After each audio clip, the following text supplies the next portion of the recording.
everyone, it's Sarah from Canadian Victory Gardens. I wanted to welcome you all back to the channel, whose purpose is to introduce new gardeners to new gardening concepts, or introduce new gardening concepts to people who are already gardening, and also to encourage people to pivot from sort of ornamental gardening, just flowers and things, to really providing some of their own food on their own property, or on their own balcony, or on their own windowsill, because it is entirely possible to grow your own food wherever you live. And we live at a fairly cool temperate zone. We're at the 41st parallel, and we have been growing food right from sort of early March, early May, all the way through to this is the end of November. So we have been able to have like a very bountiful harvest. And really it's all about taking the time to plan appropriately, to choose proper crops, and to really educate yourself. So the idea of this channel is to work through some of those concepts that you might have heard, these new terms kind of floating around the internet or chatting between other gardeners: permaculture, intercropping, succession planting, all of these ideas that allow us to get better output from the area we have, because really the solution to growing more food is not always to have a bigger garden, but rather to use the garden space that you have, whether it's just a pot on your apartment balcony or a window ledge or an in-ground garden or a raised bed, using that area in a more efficient way to get more out of it. So today, I wanted to talk to you specifically about making your own compost on your property, because compost, it's basically taking refuse, taking something that you would normally discard, and turning it into a resource that can really help to amend and enrich your soil and really help you to achieve your goals of higher garden output. If you grow the same crop in the same area year after year, you're going to deplete the soil of definitely specific elements, but in general, you will deplete the soil if you don't continue to sort of feed that soil. Randy built these compost bins for us in the early spring 2022. They are 4 feet by 4 feet by 4 feet, or 120 centimeters cubed, which allows enough temperature increase to really get the compost process going.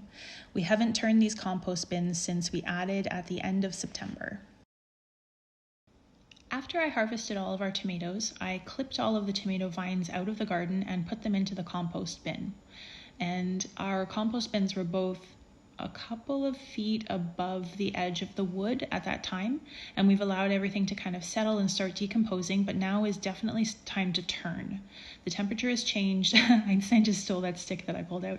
The temperature has changed. There's a little bit of freezing within the actual compost heap, so the temperature in the compost bin has also dropped, which means you need to turn to re-aerate and to reignite the composting process to raise the temperature to finish everything off. So the first thing you need to do when you're turning your compost is obviously get your appropriate tools. You definitely need a pitchfork. Sometimes you want a shovel, although I find that compacts more easily, and using the fork is better for aerating everything. And then I also like to have a pair of little clippers to chop any big bits up that I missed when I first threw everything in.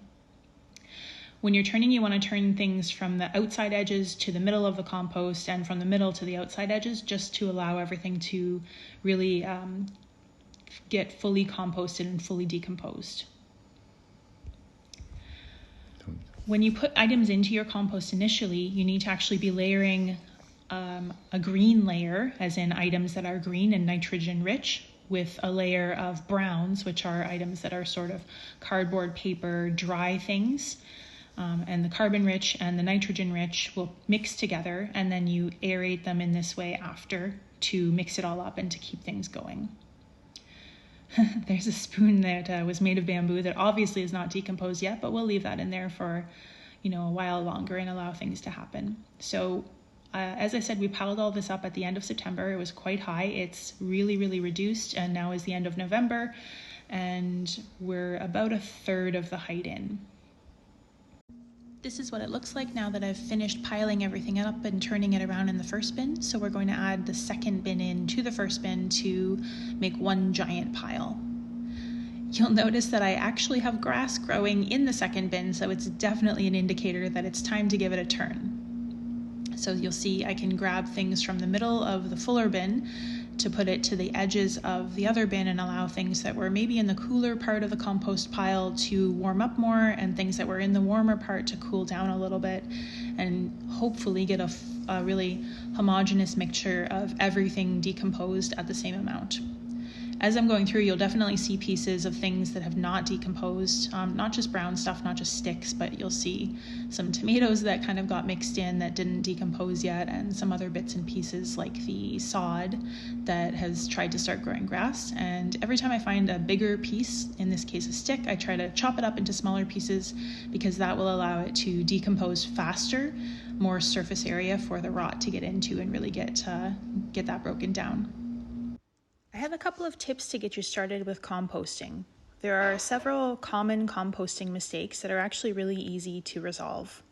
The first mistake is that you're not turning your compost. If compost gets really compacted, the microorganisms will die off and the composting process will not continue. They need the oxygen to thrive.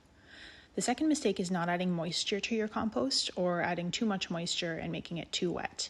You want it to look sort of damp but not dry. The third common mistake is putting the wrong items in your compost. It has to be items that have no meat in them, no oil in them, and no animal product in them, because that will just draw pests and it will go through a different rotting process. The third common mistake is using the wrong ratios, which is a really hard one to do because it's hard to sort of always think of greens versus browns and always putting in more browns than greens. I like to remind myself that the greens can be dried out before I put them in the compost if the compost already seems too wet. The last problem, and I think we're all culprits of this, is that we add too much material over too long of a period of time. Compost, you really need to kind of put everything in the pile at one time and then let it sit and do its job.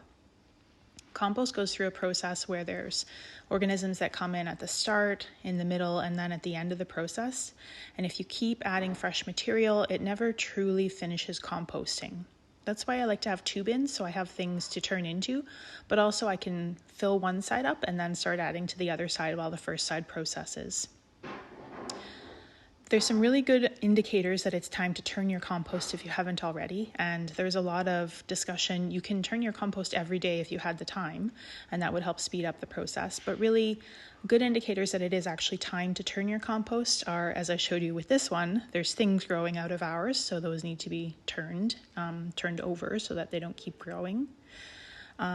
There might be things living in your compost, meaning rodents have made a nest and you find little pathways. Those definitely need to be eradicated.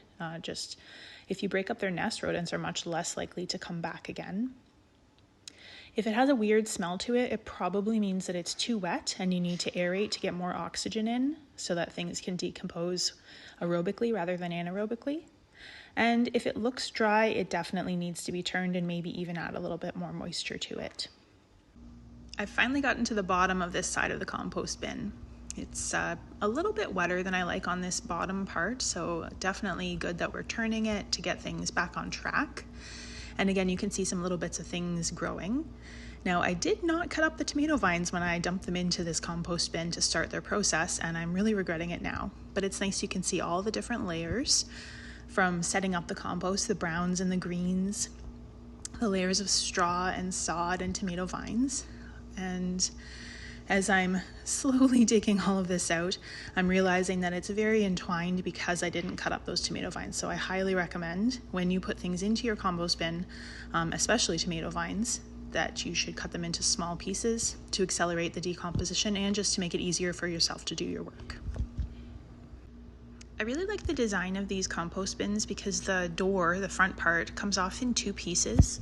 So I can have a little bit of the door on as I'm piling up, or I can take all of the door off if I really want to get to the bottom of the pile, which is what I've done now to get right down into the bottom.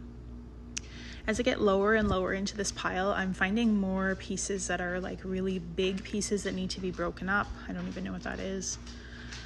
There's a couple of like plants that had died that we threw into the compost or dug out, didn't want anymore. So it's just, you need to go in and like really break these pieces up. And also, when you first set up your compost, you want everything to be in layers, but as you're turning it, you're trying to mix everything up as much as possible. So you don't want these clumps of things that have not decomposed kind of sitting in the compost anymore. You want to mix everything up that seems wet, anything that seems like a big piece.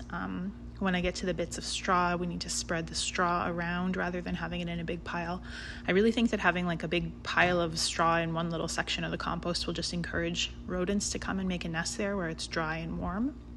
So as you're turning, you're just trying to make sure that you get a really good mix of everything. And still going from sort of the middle of one side to the outside edge of the other. Something else I like to do when I'm digging through and aerating is if I find a spot that's really wet, I make sure that it gets mixed in with some bits that are much drier. You're trying now to make like a homogeneous blend of all of these organic materials that you've started composting.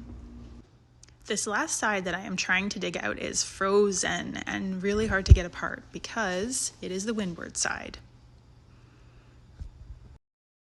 I win! I couldn't see your face there. I win! So this is the result of all that work, piling the two composts into one, turning the compost and making sure it's mixed up and all the large bits are chopped up.